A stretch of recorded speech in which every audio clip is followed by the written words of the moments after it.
Watson just killed a major character, but it probably wasn't who you thought. Both Stevens and Adam's lives were hanging in the balance during the first of the show's two-part finale, and due to Moriarty's blackmail, only one can be cured. After flipping a coin, Adam is given the vector, leaving the team to find an alternate way to save Stevens in Season 1, Episode 13. Considering that both characters are played by Peter Mark Kendall, it didn't seem far-fetched that the show may part with one of the twins. However, Your Life's Work, Part 2, ends with the death of the show's big bad right after he and the protagonist finally come face to face.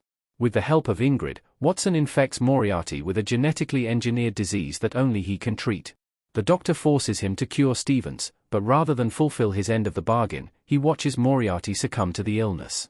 Several questions remain about the villain's motives, as he insists that his secrets die along with him. I chatted with showrunner Craig Sweeney about Moriarty's shocking death, Stevens and Sasha's romantic moment, Ingrid's decision, and what to expect when Watson Season 2 returns. Craig Sweeney: "It's funny. As a writer, whenever I hear the phrase, 'kill them off,' I totally get where it comes from, but it's never how I approach it because it always feels like a glib thing. It felt to us, and has emerged out of a lot of discussion, and you could argue it was the right way, or even the only way to respond to the unique crisis that he had created where he had this extraordinary library of DNA. He was capable of using it to kill basically anyone in the world without a trace that he had stolen the secrets of Watson's patients. It was not a vengeful act by Watson, but rather a prophylactic one to prevent the damage that he was able to do in the future with all of that DNA. As far as why now, I love TV, and I've always written TV and responded to TV that tells stories in chapters and that ends those chapters conclusively when it is time to do so. And so I really did like, narratively, the idea that Season 1 was the story of Watson becoming his own man outside of the shadow of Sherlock Holmes by confronting Holmes' nemesis and defeating him.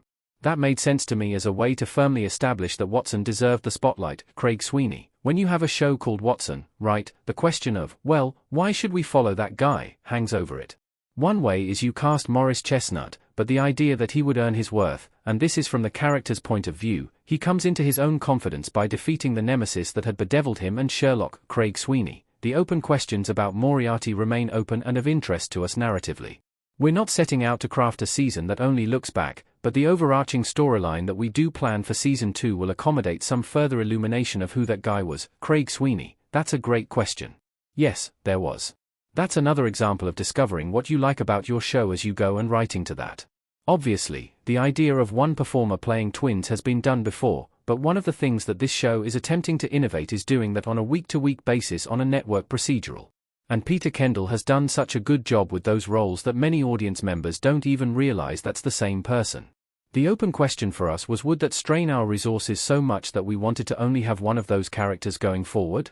And as we wrote the season and developed our production capacity to film Peter in both roles, I felt strongly that we weren't done with those characters. We were really only starting to get to know them. It felt like it would have been a choice driven by the practical rather than the creative, and so we decided to keep them both." Craig Sweeney: "I think it's fair to say that that story definitely continues into Season 2 in a surprising way in the wake of both of them having been through a pretty traumatic experience.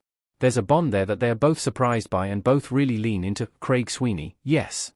If we did our jobs well, I think that if he had approached her in a slightly different timeline than he did, he probably would have had a different result. She connected more and more over the course of the season to both Watson and to Sasha, in particular, but to the clinic at large. And so I do think by the time he made his approach, what Moriarty underestimated was the nature of that connection. Ingrid, as we met her at the beginning of the season, it was a very open question as to which way she might have jumped, and then I think we earned her ultimate decision by virtue of what we wrote in between.